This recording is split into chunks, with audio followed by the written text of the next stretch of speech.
So I see a lot of people doing anime tier list, or or they rank their favorite anime, and I wanted to talk about like my top five anime. Um, so we'll just go through that. At number five, probably gonna be like probably Megalobox, probably just because like it it scratches that itch of like the underdog story. Like, I mean, I know Hajime no Ippo is better than Megalobox, but for some reason, like it being like a successor to Tomorrow Joe, and it like having like season two is just to me, I think like, a masterpiece in like character building, where like it really does show like Joe like battling addictions and like trying to actually get back to like a fighting standard. At number four, probably gonna have to put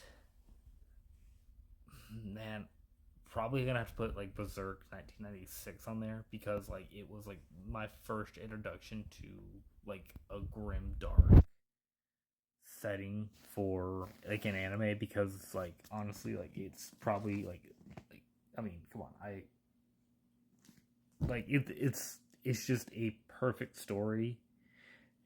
Like the 2016 2017 anime aside from that, like the 1996 anime, like perfect, like, is just so good, along with the movies that they made were just gorgeous. Like I know like a lot of people don't like 3D animation, but the 3D animation for those movies, like movie number one, don't get me wrong, it's a little choppy, but number two, number three, like it really does show you like the full scale the of the fights. Number three, I'm probably gonna have to put Samurai Samurai Champloo, because it, the music, the story, the episodic nature of it, of you just being able to hop into any episode at all and just have a good time, like, and and with it like being like the spiritual successor to Bebop, like it which I'll talk about in a little bit. It's probably just the best, like is probably the closest that we'll ever get to another masterpiece of an anime. Number, but there's a reason why it's at number three. But number two, definitely got to probably be like Psychopaths. Season one, season two didn't really do all that well, which is why it's at number two. But season one is just the perfect psychological like thriller, like it, because like it has everything that you could want in a psychological thriller: a sci-fi setting, a character that like is like that, trusts the system, but like she slowly realizes that the system is flawed. It has very likable characters. Like the dogs like of the system. They're what they call them again? Like fuck, like what's the guys? Fuck, I should have done more research before I actually looked this up, so I could actually have something to talk about instead of just rambling and forgetting characters' names. But yeah, Psychopath season one, definitely number two. And then my favorite of all time is Cowboy Bebop. Like I don't know how to talk about this, because no matter what I say, I won't be able to do the show justice, because that's just how good this show is. Because I saw it first when I was 14, and I liked it. I didn't really like understand a whole lot of like the story elements, stuff like that, because I was 14. My media literacy was not at where it is now, because I'm 25 now. So my media literacy has grown a lot in the last 11 years. So I watched it all the way through once when I was 14. Liked it. I watched it again all the way through when I was 16. Understood a lot more of the story. Actually like was able to digest the media and understand what the show was conveying. Watched it again when I was 20, all the way through. Understood a lot more. Some of the some of the scenes actually had me choked up in crying.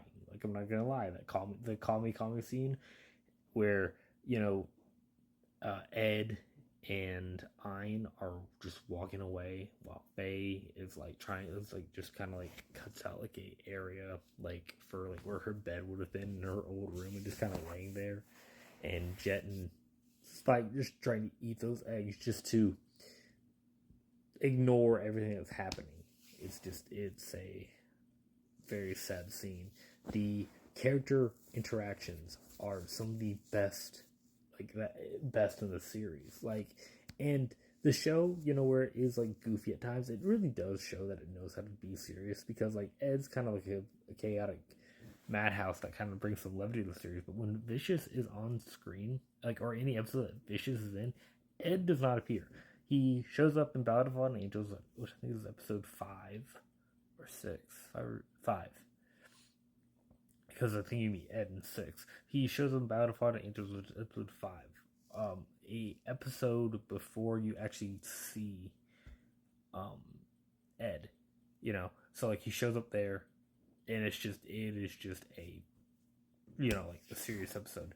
Then you go back, you go to Jupiter Jazz Part 1, Part 2. Ed's in the episode for like all of like a second. I think he's in Part 2 for all of a second. Because, yeah, you probably gonna need some levity for that. And then, you know, Ed leaves, and you get to episode, sorry, they're called sessions, that episode. You get to session 25, 26, and like, it's just, it's heavy.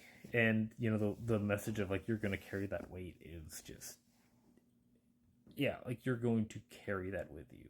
And it just, the story just sits with you, and you won't ever be able to forget it. And the episodic nature, like I said with Samurai Champloo, episodic nature, you can jump into any episode, have a good time. You can see that, you know, a lot of care was put into this, and it wasn't even based off of manga. So like, this is just a story that just came out of like Shintano Watanabe. I can't pronounce names. It just came off of like from the top of his head. It's not a perfect anime, but like, there is no perfect anime, but it is as damn near close as you can get to a perfect anime, and I have said that countless times for when I'm talking about this. I mean, it will always be my number one, and like that, I mean, because I don't think anything can ever top it. It's just, to me, the perfect anime, because not only can anybody watch it and get something different out of it, like, you can watch it and enjoy something different each time you watch it. Like, I've seen it all the way through when I was 14, 16, 20, 23, and I plan to watch it all the way through again. You know, I have 3 different box sets of it. I have like a regular just Blu-ray box set. I have like the collector's edition box set, and then I have the ultimate they called it the ultimate collector's edition online, but like, I have all 3 of those. And, you know, I got a Cowboy blanket, I got an Ein mug. It's just, I probably am the biggest Cowboy Bebop dick rider when it comes to that type of when it comes to the anime. But yeah, that is my number one favorite anime. That's my top 5 list.